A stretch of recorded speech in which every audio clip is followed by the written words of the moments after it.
The order to contact Earth came 17 minutes after we realized we were all going to die.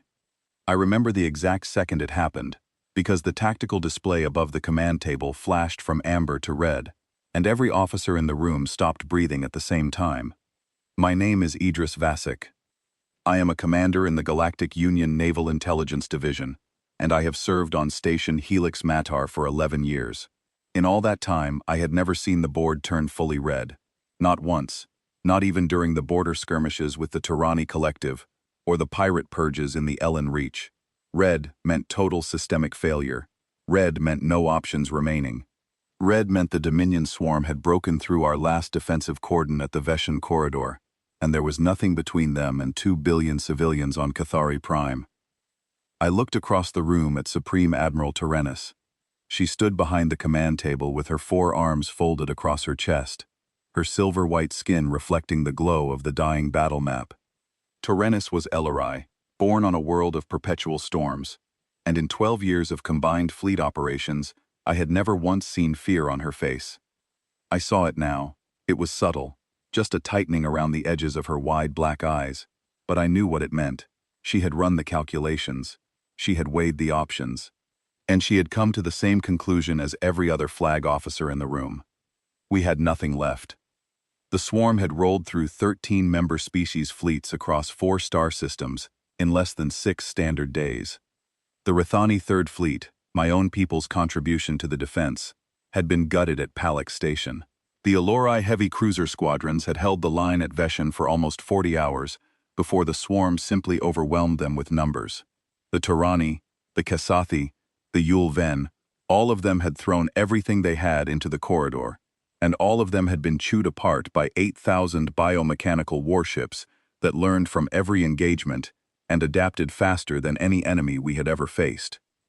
The swarm was not a species, it was a system, a living machine of chitin and circuitry that consumed worlds and turned their resources into more of itself. Every ship it destroyed became raw material for new ships. Every world it consumed fed its growth. Every tactic used against it was absorbed, analyzed, and countered within hours. We had known it was coming for 3 years. We had prepared. We had built new ships and trained new crews and developed new weapons. Every member species had contributed its best minds, its finest technology, its most experienced commanders, and none of it had mattered because the swarm did not fight the way we expected. It fought the way it needed to, and then it changed. It was evolution compressed into hours, adaptation without limit, and it had rolled through our defenses like water through sand. Tyrannus looked at me, not at the other admirals, not at the fleet commanders whose holographic images flickered around the table from their battered flagships. She looked at me, the intelligence officer, the one whose job it was to know things no one else knew. And I understood what she was asking without her saying a word. There was one option left, one channel. One frequency that had not been activated in 312 years, sealed by treaty and guarded by the most ironclad diplomatic prohibition in Union history. The emergency contact band for Sol System, for Earth, for humanity. I did not want to open that channel. No one in the room wanted me to open that channel. The quarantine accords existed for a reason. 3 centuries ago, when humanity had first stumbled into the wider galaxy, the Union had taken one long, horrified look at the species and decided that contact was too dangerous to maintain. Not because humans were weak, the opposite. Humans were creative, aggressive, adaptable, and utterly unpredictable. They waged war the way other species breathed, naturally and without hesitation, and they were terrifyingly good at it. The Union had imposed the quarantine not as punishment, but as protection. For everyone, including the humans themselves. In the 3 centuries since, humanity had gone silent. No transmissions. No ships detected leaving Sol. Most Union scholars had long since concluded that humans had destroyed themselves, probably through one of the many self-inflicted catastrophes their early history suggested they were prone to. Some believed they had simply stagnated, locked on their single planet without access to faster-than-light travel, slowly forgetting that the stars had ever been within reach. But we did not know. That was the truth none of us wanted to admit. We had locked the door and walked away. and we had never once looked back to see what was happening on the other side. "Do it," Tyrannus said. The room went silent. I could hear the hum of the station's atmospheric processors, the distant vibration of the hull absorbing micro-debris, the soft clicking of Admiral Wren's mandibles as the old Kasathi officer processed what he had just heard. "Supreme Admiral," Wren said carefully, "the Accords expressly prohibit all contact with Sol system. If we transmit on that frequency, we violate a treaty signed by every member species." "If we do not transmit on that frequency," Tyrannus replied, "there will be no member species left to enforce that treaty." She looked at me again. I nodded and turned to my console. My hands were shaking as I pulled up the protocols. The emergency frequency was buried deep in the communications architecture, layered behind security clearances that required 3 separate flag officers to authorize. Tyrannus provided her codes. Wren provided his, after a long moment of hesitation. Vice Admiral Dellin of the Yulven provided the third, her luminous blue skin pulsing with the stress patterns her species could not hide. The channel opened. I stared at the transmission interface and realized I had no prepared message, no diplomatic framework, no carefully worded appeal. The protocols for human contact had been written 3 centuries ago by diplomats who assumed it would never be used. There were no templates, no scripts, no guidance for the intelligence officer who found himself speaking into the void toward a species his entire civilization had agreed to forget. The swarm's next wave would reach Cathari Prime in less than 9 hours. 2 billion people would die. Mothers, children, elders, workers, artists, every soul on that world, every life built and dreamed and loved into existence over generations, all of it would end in fire and chitin. I thought about the schools on Cathari Prime. I had visited once, years ago, for an intelligence conference. The children there flew kites made of bioluminescent silk, and the sky at sunset looked like a living painting. Those children had 9 hours to live unless something changed. I transmitted in the clear, no encryption, no formal headers. Just my voice on an ancient frequency, aimed at a small yellow star on the edge of the galactic arm. I told them who we were. I told them what was coming. I told them how many would die. And I told them we had no one else to ask. 11 minutes passed. I counted every second. Around me, the command center continued to function. Officers tracked the swarm's advance. Damage reports from shattered fleets scrolled across secondary displays. Evacuation orders were drafted for Cathari Prime, though everyone knew there were not enough transport ships to save more than a fraction of the population. Then the channel activated. The voice was human. I had studied archived recordings of human speech during my intelligence training, but hearing it live was different. It was calm, controlled, clear as crystal, and steady as stone. A male voice, unhurried, as if the speaker had all the time in the world. He asked 3 questions. What was the swarm's fleet composition? What was their heading and velocity? What was the civilian population at risk? I answered each question.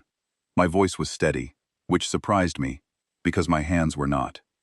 8,000 bioships, predominantly assault-class organisms, with carrier beast support elements, bearing 77 Mark II toward Cathari Prime at 0.4 standard transit velocity. 2,140,000,000 civilians, predominantly Cathari, with significant minority populations of Rathani, Yulven, and others who had made that world their home. There was a pause, 3 seconds, maybe 4. I could hear my own heartbeat in the silence. I could hear Tyrannus breathing beside me. I could hear the distant rumble of the swarm's advance, echoing through the station's sensor arrays, like the footsteps of something vast and hungry. Then the voice said, "Hold your people clear of the Veshan corridor. We will handle it." The channel went dead. I tried to reopen it. Nothing. I ran diagnostics, cycled the transmitter, attempted every frequency variation the system allowed. The connection was gone, as if it had never existed. The room erupted around me. Officers shouted questions. Admirals demanded explanations. Who was that? How did they respond in 11 minutes when the signal should have taken hours to reach Sol? What did handle it mean? How could a quarantined, presumably pre-spaceflight civilization handle a swarm that had just destroyed the combined military might of 13 species. Tyrannus silenced the room with a single raised hand. She stood very still for a long moment, her black eyes fixed on the tactical display where the swarm's icons crawled steadily toward Cathari Prime. Then she gave the order that I believe saved the Galactic Union. "All fleet elements," she said, "withdraw from the Veshan corridor. Full retreat to defensive positions around Cathari Prime. Clear the corridor." The protests were immediate and fierce. Wren called it madness. Dellen called it surrender. A dozen other officers called it worse. But Tyrannus held firm, and her authority was absolute. The battered remnants of the Union fleet pulled back, limping away from the corridor on damaged drives, leaving the path to Cathari Prime wide open. We had bet everything on a voice from a dead world, and for 47 minutes, as the Union fleet retreated and the swarm advanced, I was certain we had made the worst mistake in galactic history. Then my sensor officer, a young Rathani named Kale, looked up from his console with an expression I had never seen on his face before. It was not fear, it was not relief, it was something between wonder and absolute disbelief. "Commander," he said, his voice barely above a whisper, "transit signatures in the Veshan corridor." I looked at the display. The signatures were appearing like sparks, one after another, then in clusters, then in waves. Not one, not 10, not 100. Thousands. Thousands of transit signatures, blooming across the entire breadth of the Veshan corridor, in perfect formation, and every single one of them was coming from a direction that no known civilization occupied. Every single one of them was something our sensors had never seen before. Every single one of them was human. The fleet that materialized in the Veshan corridor was the most terrifying thing I had ever seen, and I had just watched the swarm tear apart 13 species' combined military forces. They came out of transit in a single synchronized jump. Over 4,000 warships appeared in formation, across a volume of space nearly 3 light minutes wide, and they did it with a precision that our best navigators would have called impossible. Transit jumps were messy, unpredictable affairs. Ships arrived scattered, off target, sometimes minutes apart. The margin of error was measured in thousands of kilometers at best. These ships arrived within meters of their intended positions, all at the same instant, as if someone had drawn their formation on the void and simply willed them into existence. Their hulls were black, not painted black, not dark-colored. They absorbed light and sensor energy like nothing I had ever encountered. Our targeting systems, the most advanced the Union had ever built, could barely maintain a lock. The ships appeared as ghosts on our displays, flickering in and out of resolution, their outlines shifting, as if the sensors could not decide what they were looking at. I had studied every spacefaring civilization's warship designs in my career. I recognized nothing. The angular geometries, the smooth, predatory curves, the way they seemed to fold space around themselves like a cloak, all of it was alien to me. And I am the alien here, not them. The fleet ranged from fast attack craft no larger than our corvettes to capital ships that dwarfed anything the Union had ever fielded. The largest vessels were nearly 3 kilometers long, bristling with weapon arrays that our sensors could not identify, surrounded by shoals of smaller escort ships that moved with the coordinated grace of a school of fish. They emitted no identification signals, no standard transponder codes, no friend or foe markers. They were invisible to every protocol the Union used to track and categorize military vessels. I tried to hail them. I used the emergency frequency, standard Union diplomatic channels, broad-spectrum radio, modulated laser, everything in our communications suite. Nothing. Silence. The human fleet did not respond to any contact attempt. But the silence was not the most unsettling thing. The most unsettling thing was that they were not talking to each other either. I ran intercept sweeps across every electromagnetic band we could monitor. No radio chatter, no coded signals, no data bursts between ships, no quantum encrypted communications, no subspace transmissions, nothing on any frequency or medium our instruments could detect. 4,000 warships were coordinating the most complex military formation I had ever witnessed, and they were doing it without any form of communication that our technology could detect. Whatever linked those ships together, it operated on principles that existed outside our understanding of physics. I ran the analysis 3 times, certain I had made an error. 3 times the result came back the same. 4,000 warships, perfect coordination, absolute silence. Tyrannus stood beside me at the observation display, watching the human fleet arrange itself in a 3-dimensional battle formation facing the incoming swarm. Her 4 hands gripped the railing in front of her, and her silver skin had gone pale in a way I had never seen before. "What have we done?" she said quietly. I understood her fear. We had called for help, and help had arrived. But the help was something beyond our comprehension, and the entity we had invited into our space might be more dangerous than the one we had invited it to fight. We had traded one existential threat for another, and all we could do was watch and hope. The swarm arrived 23 minutes after the human fleet completed its formation. 8,000 bioships poured into the Veshan corridor in the rolling, organic wave pattern that had broken every defense we had thrown against it. The swarm's ships were living things, grown from biological templates and reinforced with metallic composites harvested from consumed worlds. They ranged from small interceptor organisms the size of shuttles to massive carrier beasts over a kilometer long, their hulls pulsing with bioluminescent patterns that coordinated the hive's collective consciousness. They had destroyed everything we sent against them. They had adapted to every weapon, every tactic, every strategy. They were the most successful predatory organism the galaxy had ever produced. The human fleet engaged them in 14 seconds. I have reviewed the sensor recordings of the Battle of Veshan Corridor over 300 times since that day. I have analyzed every moment from every angle our instruments could capture. I have consulted with weapons experts, tactical theorists, and combat veterans from 9 different species. None of us can fully explain what happened. The human ships did not fight like individual vessels. They fought like a single organism.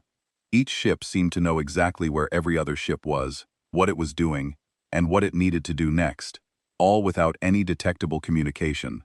When the swarm's interceptors surged forward in a screening wave, the human fast attack craft were already repositioning to meet them before the swarm had committed to the maneuver.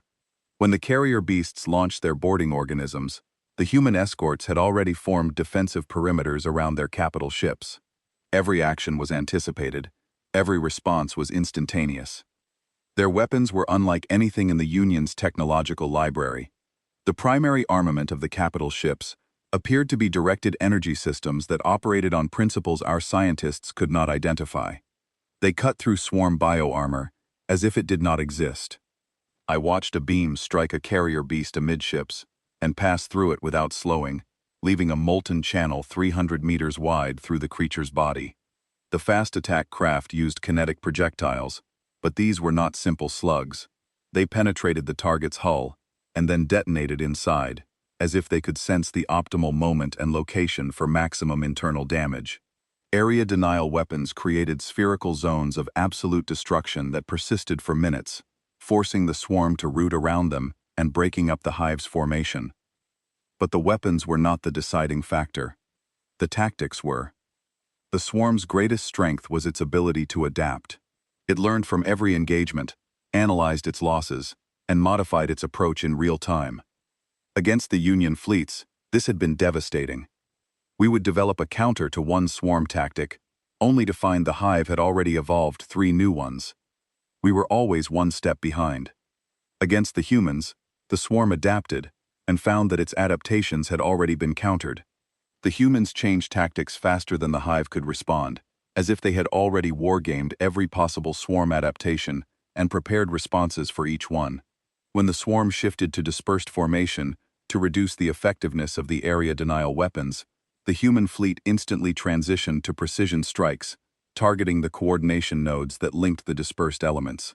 When the swarm concentrated its forces to overwhelm a section of the human line, the humans collapsed that section deliberately, drawing the concentrated swarm force into a kill zone where crossfire from 3 flanking groups annihilated it. The swarm tried ramming attacks. The human ships were not there when the rams arrived. The swarm tried electromagnetic disruption. The human systems were unaffected. The swarm tried to retreat, to disengage and regroup. The human fleet pursued with a speed and coordination that made retreat impossible, cutting off escape routes before the swarm even knew they were being blocked. I am a career military intelligence officer. I have studied warfare for my entire adult life. I have read the battle histories of 40 species across 10,000 years of recorded conflict. What I watched in the Veshan corridor was not a battle, it was a demonstration. The human fleet was not struggling to defeat the swarm. It was systematically dismantling it with the calm, methodical efficiency of a surgeon removing a tumor. There was no hesitation, no confusion, no wasted motion. Every ship knew its role, every weapon found its target, and every maneuver served a purpose that only became clear in retrospect, when the accumulated effect became undeniable. The swarm tried one final gambit. It concentrated its remaining forces into a single massive wedge and drove it straight at the center of the human formation, sacrificing thousands of organisms to create a battering ram of living ships aimed at the human capital vessels. It was the kind of desperate, overwhelming charge that had broken Union defensive lines a dozen times during the war. The human center opened like a door. The capital ships peeled apart, creating a corridor that the swarm wedge plunged into, and then the corridor closed behind them, and the human ships that had formed the walls of that corridor turned their weapons inward and fired from every direction simultaneously. The entire swarm wedge ceased to exist in less than 30 seconds. 2 hours. That is how long it took. 2 hours to destroy the largest biofleet the Dominion swarm had ever assembled. 8,000 bioships reduced to drifting debris and cooling organic matter. Not a single human ship was destroyed. I am not certain any were even damaged. The Union fleet, positioned in a defensive arc around Cathari Prime, had not fired a single shot. When the last swarm vessel died, the Veshan corridor went quiet. The human fleet held its formation amid the debris field, dark shapes against the faint glow of destroyed bioships. I tried again to hail them, cycling through every frequency and protocol available to me. For one moment, the channel opened, the same calm voice from before, the one that had asked me 3 questions and told me to clear the corridor. "The threat is neutralized," the voice said. "Your people are safe." Then every single human ship engaged its drives at the same instant and jumped. 4,000 warships vanished in a single heartbeat of transit energy. When the echoes faded and the sensors cleared, there was nothing. No residual energy signatures, no drive wakes, no navigational traces. Nothing on any instrument, on any ship in the Union fleet. The human armada was gone. It was as if they had never existed, except for the 8,000 destroyed swarm ships, slowly cooling in the void of the Veshan corridor. The command center on Helix Matar was silent for a long time. Officers stared at their displays. Admirals stared at each other. Kale stared at me with those wide young eyes that had seen something no sensor training had prepared him for. Terenas spoke first. Her voice was steady, but I could hear the effort it cost her. "Commander Vasek," she said, "I am assigning you a fast cruiser, unlimited operational authority, and every intelligence resource the Union can provide. You will find out where that fleet came from, you will find out where it went, and you will find out what humanity has become." She paused, and in that pause I heard 300 years of willful ignorance come crashing down. "Because whatever just saved us," she said, "may be far more dangerous than what it destroyed." I accepted the assignment. I did not tell Terenas that I was afraid, not of what I might find, but of what I already suspected. No quarantined, pre-spaceflight civilization had just done what I had witnessed. Something had happened in the 3 centuries since the Union locked humanity away. Something enormous. Something we should have been watching. And we had not been watching at all. 6 weeks after the Battle of Veshan Corridor, I took my cruiser to Seoul. The journey took 11 days through standard transit corridors. I used the time to review every scrap of pre-quarantine intelligence the Union had ever compiled on humanity: personnel files, diplomatic records, military assessments, cultural analyses. 3 centuries of data, most of it gathered during the brief 18-month window between humanity's first contact with the Union and the imposition of the Quarantine Accords. It was thorough, methodical, and utterly useless, because it described a species that had possessed chemical rockets and nuclear fission and had not yet figured out how to stop fighting wars with each other. The species that had just destroyed 8,000 swarm bioships in 2 hours was not the species described in those files. Sol system looked exactly the way the old surveys said it should. One yellow star, 8 planets, 4 rocky and 4 gaseous, a belt of asteroids, a scattering of dwarf planets and comets in the outer reaches, and there, third from the star, a small blue-green world with one oversized moon, Earth. I parked my cruiser at the outer edge of the system and ran every scan I had. Deep spectrum optical sweeps, gravitational mapping, electromagnetic intercepts, neutrino detectors, subspace resonance imaging. I spent 4 days conducting the most thorough survey of a single star system that any Union intelligence officer had ever performed. I found nothing. Earth had approximately 8 billion inhabitants. Their technology was advanced by pre-contact standards but firmly pre-spaceflight. They had orbital satellites, a small space station, robotic probes on neighboring planets, no faster-than-light capability, no military orbital platforms, no shipyards, no fleet construction facilities, no energy signatures consistent with the weapons I had seen at Veshen, no transit-capable drives, nothing. 8 billion people living their lives on a single world, and not one of them appeared to have any connection to the Armada that had saved the Galactic Union from extinction. I sat in my command chair and stared at the sensor readouts and felt the cold certainty of a dead end settling into my bones. Then I did what any good intelligence officer does when the obvious answer is impossible. I started looking for the non-obvious one. I went back to the pre-quarantine records, but this time, I was not looking at humanity's capabilities. I was looking at their movements. In the 18 months between first contact and quarantine, humans had been frantically active. They had absorbed faster-than-light theory from their initial exchanges with Union traders, and with a speed that had alarmed everyone who was paying attention, they had begun building ships. Not warships, colony ships. The records showed 17 colony vessels launched during that brief window. 17 ships, each carrying between 10 and 15,000 humans, aimed at 17 different star systems scattered across the galaxy.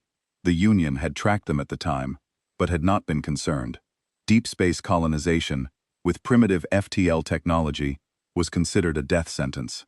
The transit drives humanity had cobbled together from stolen Union theory were crude, unreliable, and slow. The Union's consensus was that most of the ships would fail in transit, and the few that arrived would find harsh, uncolonized worlds and slowly die out. Nobody had checked. In 312 years, not a single Union vessel had followed up on any of those 17 colony ships. We had assumed they were dead, and we had never verified that assumption. I pulled the projected courses from the navigation archives and spread them across my display. 17 trajectories, 17 target systems, and as I studied the map, a pattern emerged that made my scales tighten against my skin.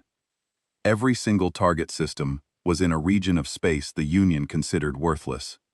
Resource-poor zones, difficult navigation corridors, areas far from trade routes and strategic choke points. The regions we called dead zones, not because they were dangerous, but because they were useless. No one went there. No one had any reason to go there. They were the blind spots of the galaxy, the places where no one was looking. I ran a cross-reference against the Union's long-range sensor network, the grid of deep space monitoring stations that provided baseline surveillance across known space. What I found made me sit forward in my chair. Every single dead zone that contained a colony ship target system had sensor anomalies. Not malfunctions, the sensors were operating within normal parameters, but the data they returned was strangely clean, too clean. No background radiation fluctuations, no gravitational microlensing, no subspace noise. The readouts looked exactly the way a patch of empty, boring space should look, and that was the problem. Real space was never that clean. There was always noise, always variation, always something. Unless something was actively filtering the data, unless something was spoofing the sensors, feeding them a false picture of empty space, to cover what was actually there. The implications staggered me. Whoever was doing this had been doing it for over 2 centuries, maintaining false sensor readings across multiple star systems without a single fluctuation, a single error, a single moment of imperfect deception. The technological sophistication required to sustain that kind of operation over that period of time was beyond anything in the Union's capability. We could barely maintain our sensor networks at baseline accuracy. Whoever was hiding in those dead zones was not just concealing their presence. They were doing it effortlessly, with technology so advanced that 2 centuries of continuous operation had produced not a single detectable flaw. These anomalies had existed for over 2 centuries. Nobody had noticed, because nobody had been looking. The dead zones were worthless. Why would anyone scrutinize the sensor data from worthless space?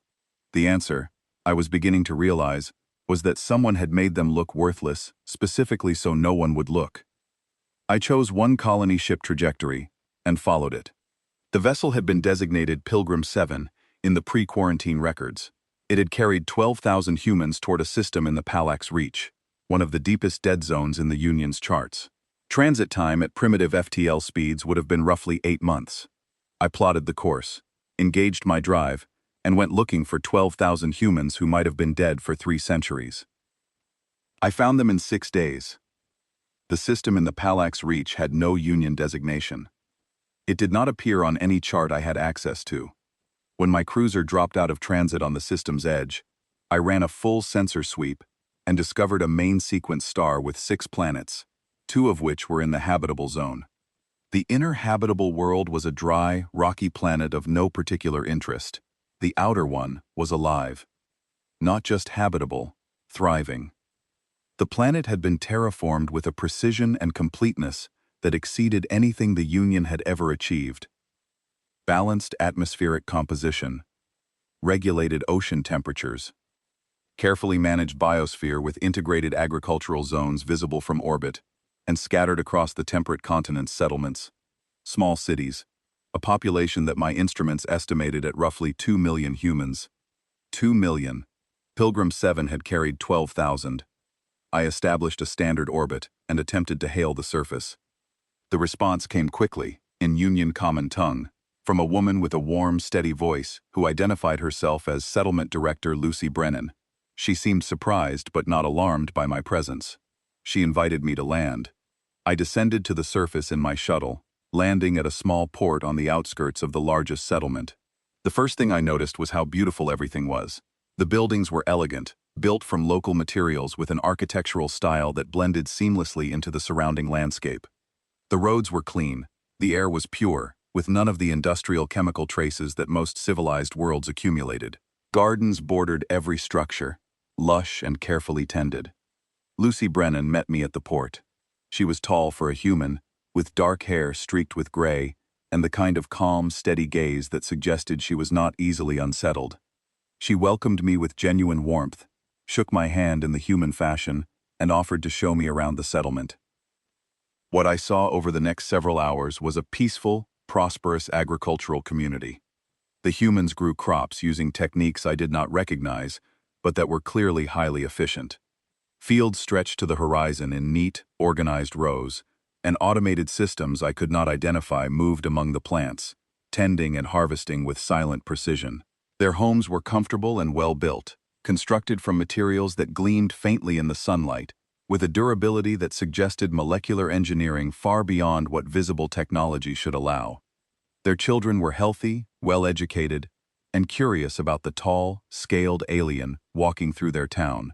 They asked me questions about my homeworld, about my scales, about whether Rathani children played the same games as human children. Their questions were intelligent and showed a sophistication of understanding about the wider galaxy that a simple farming colony should not have possessed. Everyone I met was friendly, open, and seemed entirely content with their quiet life on a world the rest of the galaxy did not know existed. It was perfect, and because it was perfect, I did not believe a word of it. The agricultural equipment was too efficient, not by a small margin, but by a factor of 10 or more, beyond what the Union's best farming technology could achieve. The infrastructure showed no signs of wear, no patching, no repair work, as if the materials themselves were engineered to last indefinitely. The people were too healthy. Not a single individual I encountered showed signs of malnutrition, chronic illness, or the genetic degradation that isolated populations inevitably experienced. Every person I met was in peak physical condition, with the kind of vibrant health that suggested medical technology far beyond what a simple farming colony should possess. I asked careful questions. Where did they get their building materials? Locally sourced. How did they power their settlement? Solar and geothermal. Had they had any contact with other human colonies? Oh, they kept to themselves mostly. Had they ever heard of a fleet of warships, 4,000 strong, matte black and silent? Lucy Brennan smiled at that one. A patient, gentle smile that told me absolutely nothing. We are farmers, Commander Vasek. We would not know anything about warships. I spent 2 days on the surface, observing, asking questions, cataloging inconsistencies. On the second day, I was walking through a residential area when I passed a group of children playing in a garden. One of them, a girl of perhaps 7 or 8 years old with bright red hair and freckles, was explaining something to her friends with the passionate enthusiasm that only children possess. And the deep cities go all the way down, she said, spreading her small arms wide. My mom says the ones under the Gray Ridge are the biggest, but the ones under the ocean are the ones that build the really important stuff. Her mother appeared from the house so quickly that I knew she had been listening. She scooped the child up with a laugh that was just slightly too loud and carried her inside, calling over her shoulder that lunch was ready and the commander was welcome to join them. The child's eyes met mine over her mother's shoulder, wide and confused, clearly not understanding why she had been whisked away so abruptly. I did not go inside for lunch. I went back to my shuttle and ran deep penetration scans of the planet's surface. My instruments detected massive artificial structures extending kilometers below ground, tunnels, chambers, entire subterranean complexes spanning hundreds of square kilometers, connected by transit systems and power grids that dwarfed the simple settlement above. The underground structures were shielded, heavily so, which was why my orbital scans had not detected them. But from the surface, at close range, the shielding could not completely mask the energy signatures of what lay beneath. The farming colony was a shell, a pleasant, peaceful facade covering a civilization of staggering scope and technological sophistication hidden beneath the planet's crust. I ran the numbers on the energy signatures alone. The power consumption of the underground complexes exceeded the total output of Helix Madar Station by a factor of 50.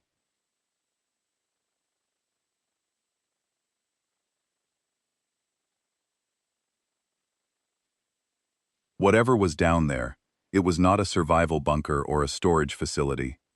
It was a functioning civilization, operating at a technological level that made the surface settlement look like a stage set. I returned to the settlement and sought out the oldest resident I could find. He was an elderly man named Owen Hartwell, white-haired and weathered, sitting on a bench outside what appeared to be a community library. He watched me approach with eyes that held no surprise. "You found something, did you?" he said. "The child mentioned deep cities," I replied. I scanned from my shuttle. "I know what is beneath us." Owen nodded slowly. He did not seem troubled. He did not look around nervously or try to deny what I had said. He simply looked at me with an expression of gentle, patient assessment, as if he were deciding how much truth I could handle. "You are welcome here, Commander," he said. "You are welcome on the surface, in our homes, at our tables. We bear your union no ill will, but there are things beneath us that are not yours to see, not because we wish to deceive you, but because you are not ready for them. Your union was not ready 300 years ago, and I am not certain it is ready now." I stood there, on a quiet street in a small town, on a world that should not have existed, and I felt the scale of my ignorance pressing down on me like a physical weight. "How many?" I asked. "How many colony ships survived?" Owen looked at me for a long moment. Then he held up both hands, fingers spread. "All of them," he said. "Every single one." I went back to my cruiser and sat alone in the dark of my quarters, running numbers. 17 colony ships, 312 years, each carrying 10 to 15,000 humans. If each colony had grown at even a modest rate, protected from disease and conflict by the advanced technology they had clearly developed, the numbers were staggering. But it was not just the numbers. It was what those numbers meant when combined with the technology I had glimpsed beneath the surface of a single colony. If every colony ship had produced a civilization of this scale, hidden in the dead zones of the galaxy, growing and advancing in secret for 3 centuries, with no outside interference and no external threats to distract them, then humanity had not declined after quarantine. It had grown beyond anything the Union could imagine. The Armada at Veshan, those 4,000 impossible warships, they were not the product of a struggling, isolated species scraping together a last-ditch defense. They were the visible edge of something so much larger that I could not see the shape of it. An entire shadow civilization spanning the galaxy's forgotten spaces, built by a species that the Union had dismissed as too dangerous and too primitive and too self-destructive to survive on its own. The galaxy had locked humanity in a room and thrown away the key. And in that room, in the dark, with no one watching, humanity had built something that made the Galactic Union look like children playing with toys. I tried to comprehend the strategic implications and failed. For 300 years, the most powerful unknown civilization in the galaxy had existed in total secrecy, monitoring everything, preparing for everything, growing at a rate that made the Union's own development look like geological drift. Every assumption the Union had made about the balance of power in the galaxy was wrong. Every strategic assessment, every threat analysis, every intelligence estimate that had been produced in 3 centuries had been based on a map that was missing the most significant territory it contained. The question was not where the Armada had gone. The Armada had gone home, to the deep cities and the hidden worlds and the vast, silent infrastructure that humanity had constructed, while the rest of the galaxy was not paying attention. The real question, the one that made my scales stand on end and my breath come short, was this. What I had seen at Veshan, those 4,000 ships and those impossible weapons, and that terrifying, silent coordination, was that everything humanity had? Or was it just a fraction? I was still sitting in the dark, turning that question over in my mind, when Kale's voice came through the intercom. "Commander," he said, and I could hear the tension in his voice. "Transit signature incoming. Single vessel. It is big, sir. Much bigger than us." I reached the bridge in seconds. On the display, a single ship was dropping out of transit. It was human. Its hull was the same matte black as the warships at Veshan, but this vessel was enormous, easily 5 times the mass of my cruiser, and it was not a warship. The design was different, sleeker, built for speed and range rather than combat. It settled into a parallel orbit with a casual precision that spoke of technology so refined it made our best navigation look clumsy. A communication channel opened, a woman's voice, clear and unhurried. "Commander Vasek," she said, and I felt something cold settle in my chest at the sound of my name in a human mouth. "You have come far enough. It is time we talked." The human ship was called the Horizon's Edge. They did not tell me this through communication channels. They told me by sending a shuttle to dock with my cruiser, piloted by a young man named Daniel Marsh who shook my hand, smiled, and said his commanding officer would very much appreciate the pleasure of my company. I went. I left Kale in command with orders to transmit everything he had recorded back to Union intelligence if I did not return within 12 hours. Kale nodded, but we both knew that if the humans did not want that transmission to reach anyone, it would not reach anyone. They had demonstrated capabilities that made our technology look primitive. If they wanted me silenced, I would be silenced. But they did not want that. What they wanted, I was about to discover, was far more complicated. Daniel flew me across the gap between our ships in a shuttle that moved with the smooth, effortless grace of a craft operating on principles I could not identify. No inertial discomfort, no vibration, no sense of acceleration at all. It was as if the shuttle did not move through space, but simply decided to be in a different location, and space politely agreed. We docked with the Horizon's Edge through a bay that could have held my entire cruiser. The interior of the ship was nothing like I expected. Union military vessels were functional, efficient, built for purpose with little regard for aesthetics. The Horizon's Edge was beautiful. The corridors were wide, well-lit, and lined with materials that seemed to shift color subtly as I walked past them.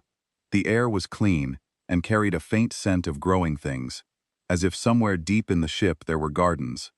The lighting adjusted itself as I walked, brightening ahead of me and dimming behind, responsive to my movement without any visible sensors or controls. The floors absorbed the sound of my footsteps, and the temperature was perfect, not the generic regulated warmth of a Union ship, but something more nuanced, more alive, as if the ship itself was aware of my comfort and attending to it. Daniel led me through corridors that hummed with quiet activity. I saw other humans, dozens of them, moving purposefully through the ship. They glanced at me with curiosity, but no alarm. Some nodded. One woman smiled. They wore uniforms of a sort, dark and practical, but without the rigid formality of military dress. They looked like people who took their work seriously, but had long since stopped needing to prove it. We reached a conference room deep in the ship's core. It was a circular space with a wide table and a panoramic display that showed the planet below in stunning detail. 7 humans sat around the table. They were not politicians. That was clear immediately from the way they held themselves, the quiet confidence, the easy authority. These were people who built things and led people and made decisions that mattered, and they had been doing it for a very long time. One of them stood as I entered. A woman in her 50s, perhaps, though human aging was difficult for me to judge. She had sharp features, dark eyes, and close-cropped silver hair. She moved with the economy of motion that I associated with career military officers, every gesture precise and purposeful. "Commander Vasek," she said. "My name is Kaylin Yao. Thank you for coming." "I was not aware I had a choice," I said. She smiled at that. It was a real smile, warm and slightly amused, and it caught me off guard. "You always had a choice, Commander. You could have left at any time. We would not have stopped you." "Then why am I here?" "Because you went looking for answers, and you found some. Now you deserve the rest." She gestured to a seat. I sat. The other 6 humans watched me with expressions ranging from calm assessment to something that might have been sympathy. Kaylin Yao told me the truth. Not all of it, I am certain of that, but enough to reshape my understanding of the galaxy and everything in it. When the Quarantine Accords were imposed 312 years ago, she said, humanity had faced a choice. They could fight the quarantine, which would have been suicidal given their primitive technology, compared to the Union's combined might. They could accept it passively and stagnate on Earth, which their nature would never allow. Or they could do something else entirely. They chose the third option. In the 18 months between first contact and the quarantine's enforcement, humanity had absorbed everything it could from its limited interactions with the Union. Faster-than-light theory, materials science, energy systems, biological engineering, navigation mathematics, quantum communication principles. They were voracious learners, consuming knowledge at a rate that had been one of the primary reasons the Union had decided to quarantine them in the first place. A Union trade delegate had once remarked that teaching a human something was like pouring water into a sponge the size of an ocean. They took everything, understood it faster than they should have, and immediately began asking questions that their teachers were not prepared to answer.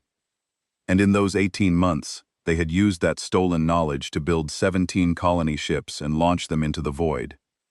But the colony ships were not desperate last-ditch survival attempts. They were the opening moves of a long-term strategy conceived by people who had looked at the galaxy, understood its power dynamics, and concluded that humanity's survival depended on 2 things: invisibility and overwhelming capability. They called it the Vigil Doctrine. Watch, grow, prepare, never interfere, never reveal, but never allow genocide if it can be prevented. For 312 years, humanity had followed that doctrine with a discipline and patience that I found almost impossible to reconcile with the impulsive, aggressive species described in the pre-quarantine records. The 17 colonies had grown in the dead zones, hidden from Union sensors by technology that advanced with every passing decade. They had built underground to avoid detection from orbit. They had spoofed sensor networks to maintain the illusion of empty space. They had constructed a civilization in the galaxy's blind spots. And they had done it so carefully that not a single Union species had suspected a thing. "We took your quarantine seriously," Kaylin said. "The galaxy told us we were too dangerous, too violent, too unpredictable. And we looked at our own history, and we could not argue. So we decided that if the galaxy feared us, we would remove ourselves from it. But we are human. We do not sit still. We do not stop building. and we do not ignore suffering if we have the power to prevent it. She pulled up a display. What I saw made the room feel very small. The 17 colonies had grown into a distributed civilization spanning hundreds of star systems across the dead zones. Total population, over 12 billion. Technological advancement, 3 to 4 centuries ahead of the Union in most fields, more in some. The fleet that had fought at Veshen was a rapid response force, a fraction of their total military capability. The full Vigil fleet numbered over 40,000 warships, supported by an industrial base that could construct a new capital ship from raw materials in less than a standard month. I sat in silence and absorbed numbers that did not fit inside my head.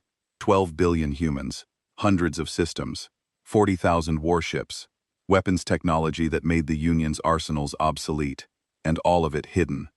All of it built in secret, in the dark, by a species the galaxy had locked away and forgotten about. The scope of it was almost offensive in its ambition. 3 centuries. 3 centuries of uninterrupted development, driven by a species whose defining characteristic was that it never stopped pushing, never stopped building, never stopped asking what if.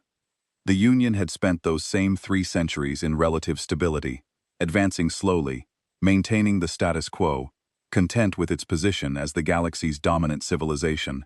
While we had been standing still, humanity had been sprinting, and they had sprinted so far ahead that we could no longer see them. "You have been monitoring us," I said. It was not a question. "Yes," Kalen said, without apology or hesitation. "Since the beginning. We have observation networks throughout Union space. Stealth platforms, signal intercept systems, intelligence assets that your counterintelligence has never detected. We know more about the internal workings of the Galactic Union than most Union member species do." "You knew about the swarm." "We knew about the swarm before the Union did. We tracked the expeditionary tendril from the moment it entered the galaxy's outer reaches, 14 months before it made contact with your frontier systems. We modeled every possible engagement scenario. We identified every weakness in the swarm's tactical framework. We were already mobilizing our response fleet before your distress call reached Sol. Then my transmission was unnecessary. Your transmission confirmed our timeline. It told us exactly when the Union's defenses would fail and when our intervention would be needed. But more importantly, Commander, it told us something else. It told us that when the Union faced annihilation, someone in that room remembered that humanity existed. Someone thought we might help. That mattered to us more than you know." I looked at Kaylin Yao, at the quiet intensity in her dark eyes, and I understood something that the old quarantine files had completely missed. Humanity had not spent 3 centuries hiding because it was afraid. It had spent 3 centuries hiding because it was patient. It had built its strength not for conquest, not for revenge, but for the moment when the galaxy needed help and had no one else to turn to. They had been waiting for my call. Not the specific call, but any call. Any moment when the door would open and someone on the other side would say, "Please, we need you." "You have a choice now, Commander," Kalen said. "You can return to the Union with everything you have learned. We will not stop you. We will not lie, and we know we cannot hide forever. The Veshen intervention made that impossible. But I ask you to consider what will happen if the Union learns the full scope of what we have built." I considered it. Fear, suspicion, an arms race that the Union could never win, preemptive strikes born of panic, political fractures as member species argued over how to respond. Exactly the cycle of violence and mistrust that the quarantine had been designed to prevent. "Or," Kalen continued, "you can tell them a simpler truth. Humanity helped. Humanity is willing to talk. And humanity wants to come out of quarantine peacefully, slowly, on terms that do not terrify everyone into doing something foolish." I thought about that for a long time. I thought about Torenis, who had given me this mission, expecting answers that would let her sleep at night. I thought about Ren and Dellen and the other admirals who were even now rebuilding their shattered fleets and jumping at shadows. I thought about the 2 billion civilians on Cathari Prime who were alive because 4,000 human warships had appeared from nowhere and fought with a precision that defied comprehension. "Why did you vanish?" I asked. "After the battle. Why not stay? Accept our gratitude. Open diplomatic channels. You saved us. You had every right to announce yourselves. Kalen's expression changed. The calm confidence shifted, just for a moment, into something harder, something that looked like the weight of a burden too heavy for any one person to carry.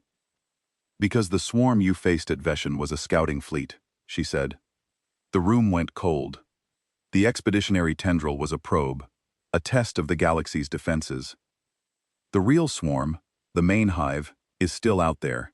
It occupies the Scythe cluster, a dwarf galaxy 4,000 light-years beyond your charted space. Its fleet number's in the millions, and it is coming. She let that settle. I felt it land in my chest like a physical blow. When the main hive arrives, she said, we will not be able to vanish afterward. None of us will. I returned to Union space carrying two things. The first was a diplomatic proposal from humanity, a formal request for the termination of the quarantine accords, and a framework for gradual reintegration into the galactic community. The second was an intelligence package on the Dominion Swarm's main hive that represented the most terrifying collection of data I had ever handled. The swarm that had nearly destroyed the Union was a finger. The hand it belonged to was coming, and the hand was the size of a galaxy. I presented both to the Union Council on Helix Matar. The reaction was everything Kalen Yao had predicted and worse. I stood in the central chamber of the council, a vast circular arena where holographic representatives of 37 member species gathered to govern the largest political entity in the known galaxy, and I watched 300 years of assumptions collapse in real time. Supreme Admiral Torrenis supported immediate alliance. She had seen what human ships could do, and she understood, with the brutal clarity of a career military officer, that the Union could not survive the main hive without them. Admiral Wren opposed it. The Kesathi were a cautious species, and Wren argued that inviting humanity back was trading one threat for another. How could the Union trust a species that had built a secret empire under their noses for 3 centuries?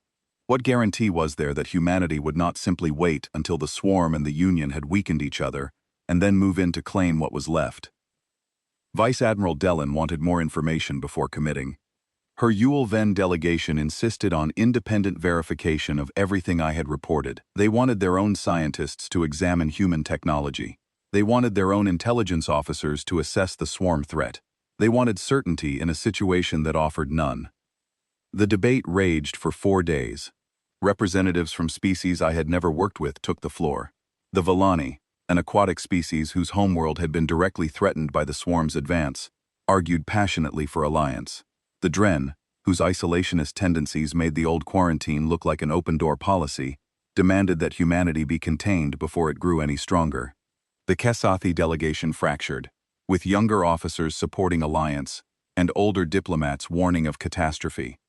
Some demanded humanity be attacked before it grew any stronger. Some demanded immediate surrender to the swarm, arguing that resistance was futile against a force of that magnitude. Some proposed abandoning the galaxy entirely, loading every available ship with civilians, and fleeing into intergalactic space. One delegate, whose name I will not record out of respect for his species, suggested offering the Union's outer worlds to the swarm as a peace offering, sacrificing billions to save trillions. On the 4th day, I requested the floor.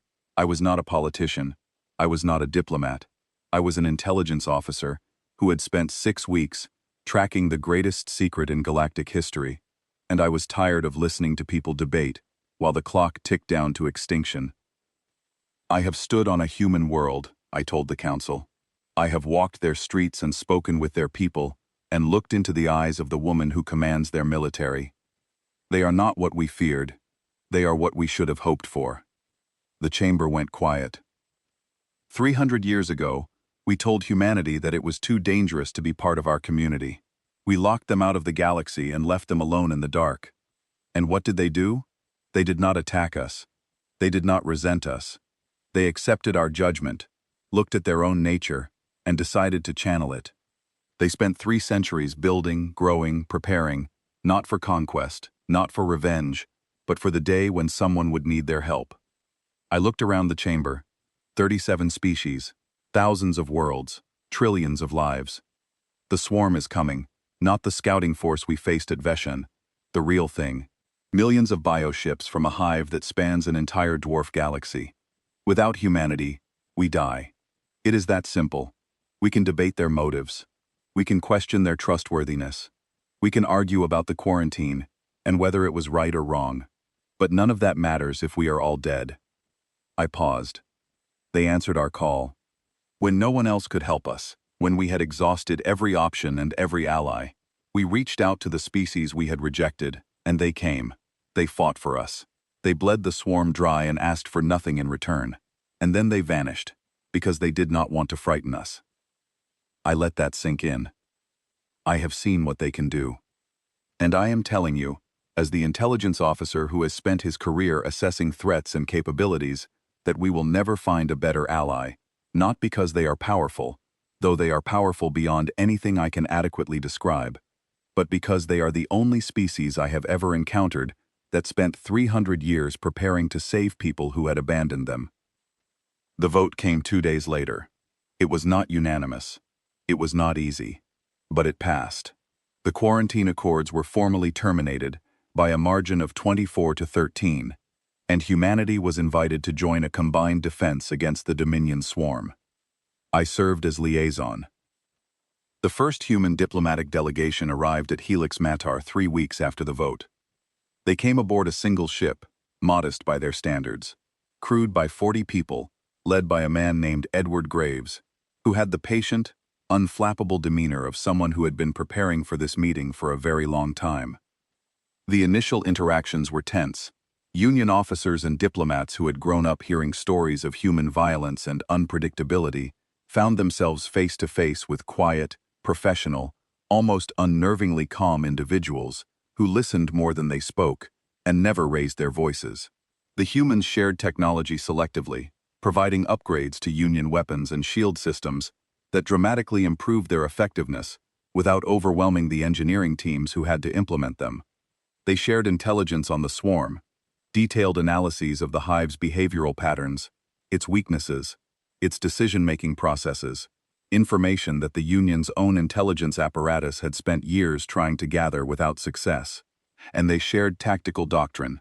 Human military officers sat in Union war rooms and walked their counterparts through engagement scenarios with a methodical thoroughness that left even Tyrannus impressed. They had war-gamed the swarm conflict from every conceivable angle. They had developed strategies for every contingency. They had answers to questions the Union had not yet thought to ask. It was this last point that unsettled the Union officers most. The humans were not improvising. They were not scrambling to prepare for a sudden crisis. They had been planning for this, specifically for this, for longer than anyone in the room had been alive. Every briefing, every technology transfer, every tactical framework felt like a chapter from a manual that had been written and revised and perfected over generations. One evening, after a particularly long planning session, Tyrannus asked Edward Graves how long humanity had known about the main hive. Graves looked at her with those steady human eyes. 137 years, he said, give or take. Tyrannus was silent for a moment. And you have been preparing for that long? Longer, Graves said. We started preparing the day we left Earth. The swarm was just the first specific threat we identified. The preparation was always the point. 18 months passed. The combined fleet took shape.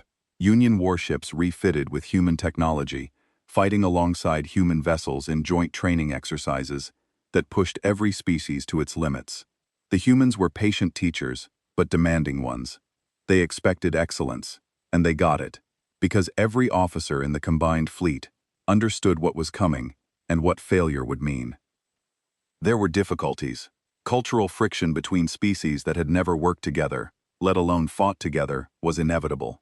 Union officers accustomed to rigid hierarchies chafed at the human preference for adaptive command structures, where initiative was expected at every level.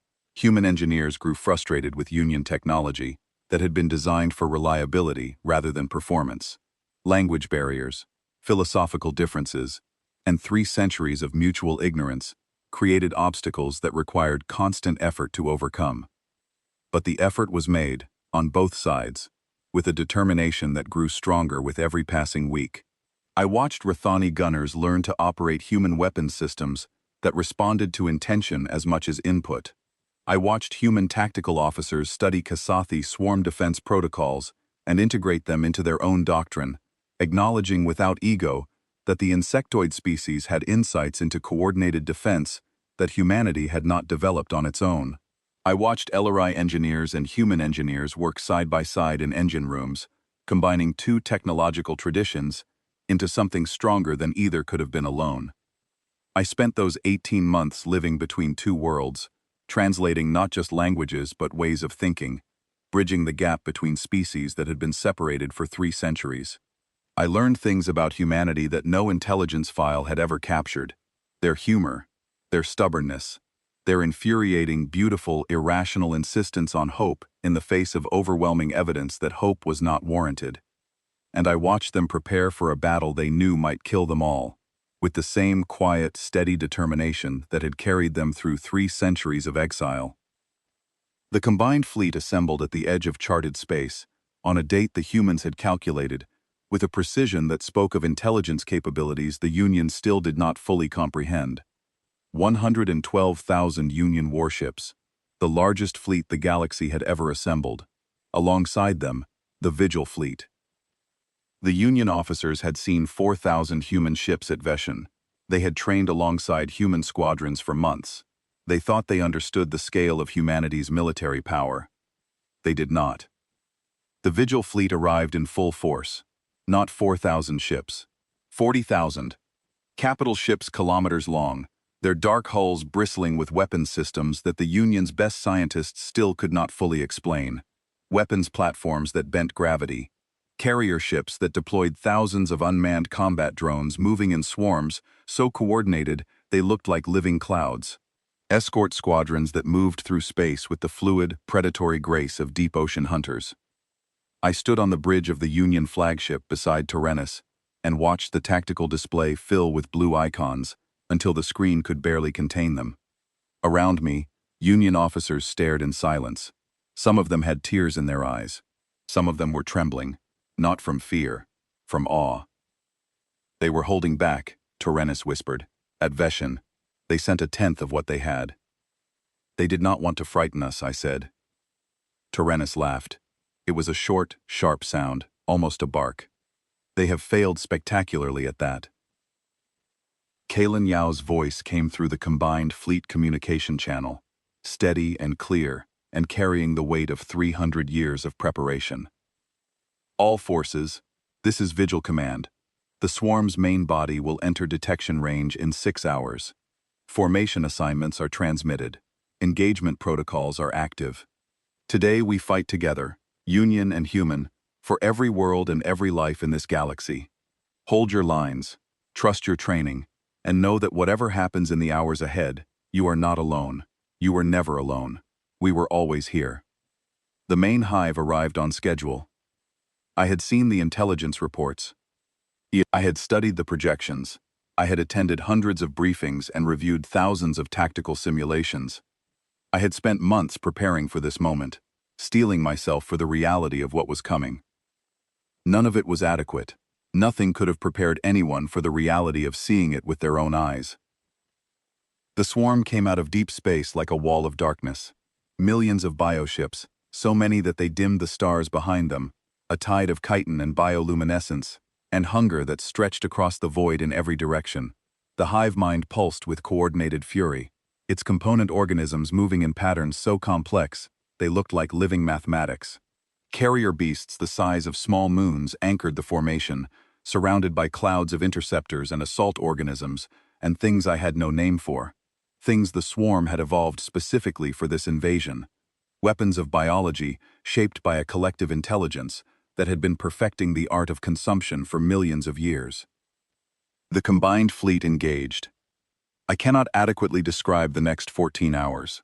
Language fails. The scale was too vast, the violence too absolute, the stakes too high for words to capture. I will try, because it is my duty to record what happened. But I want you to understand that what I describe is a shadow of what I witnessed.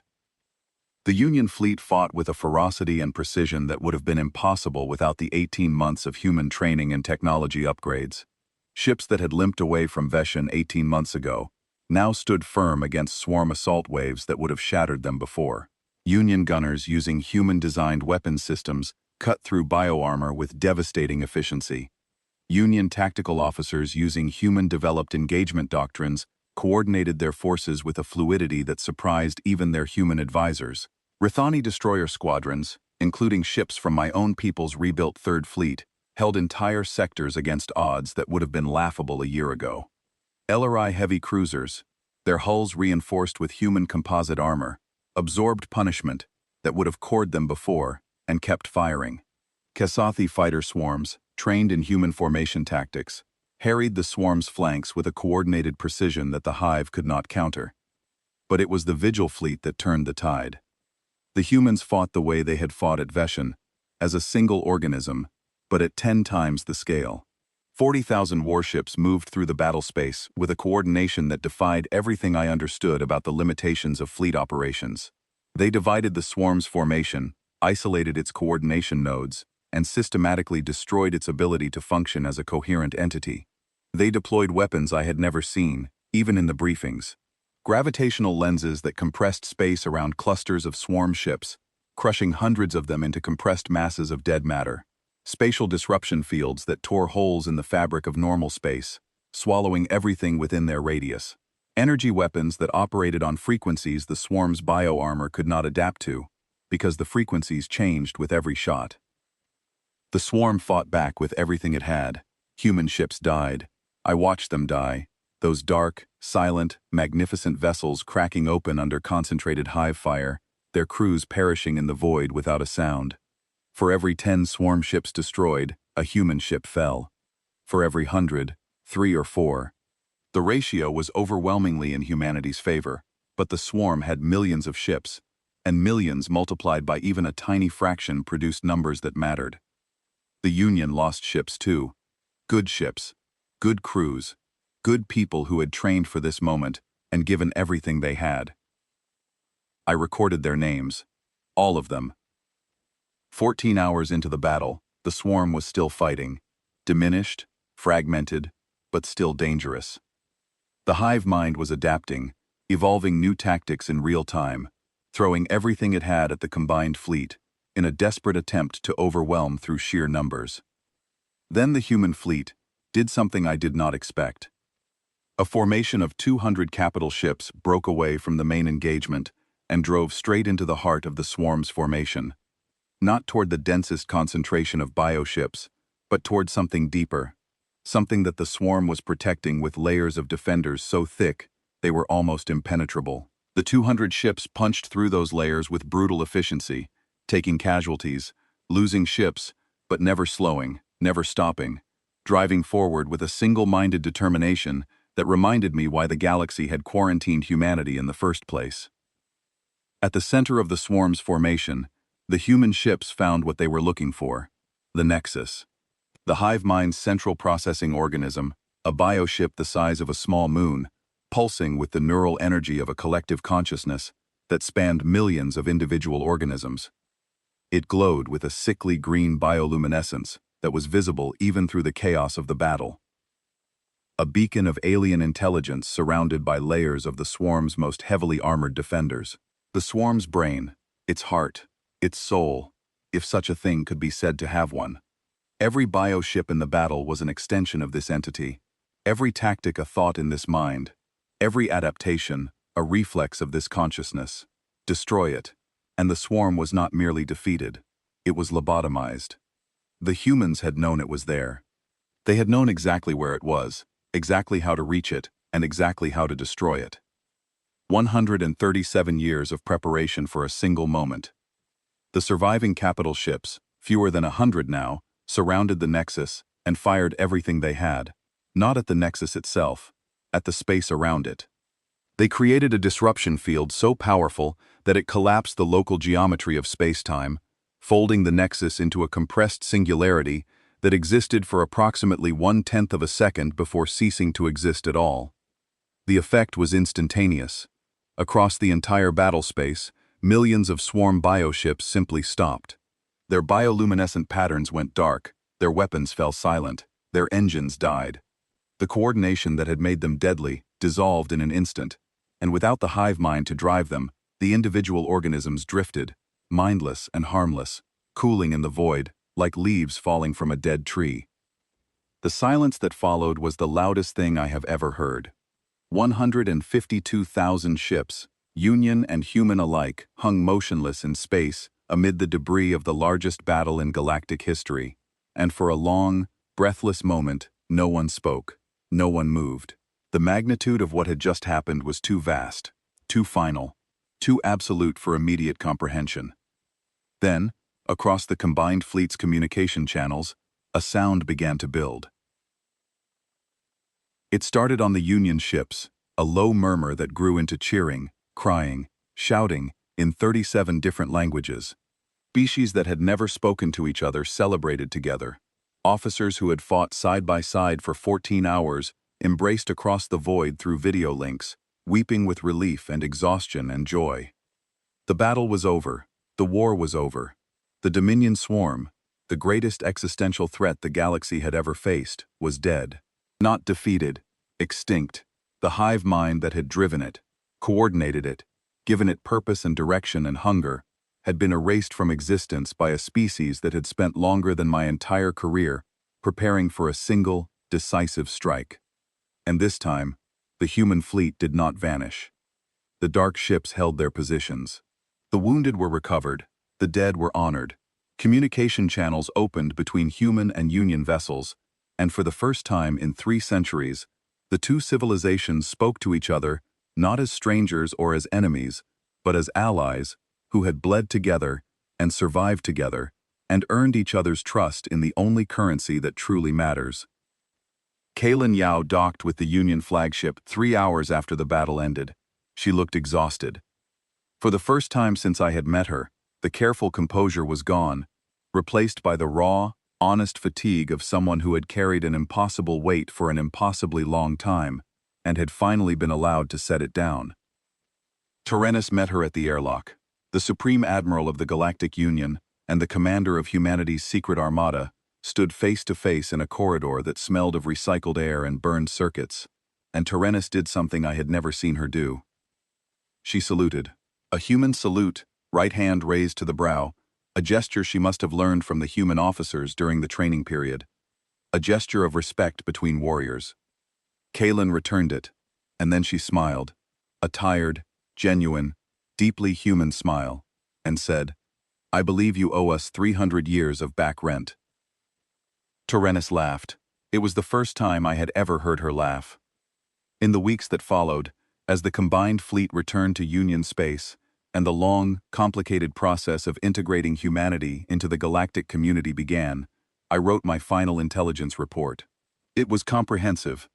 It covered everything I had learned, from the colony ships, to the dead zones, to the deep cities, to the vigil doctrine, to the technology gap, to the swarm's destruction.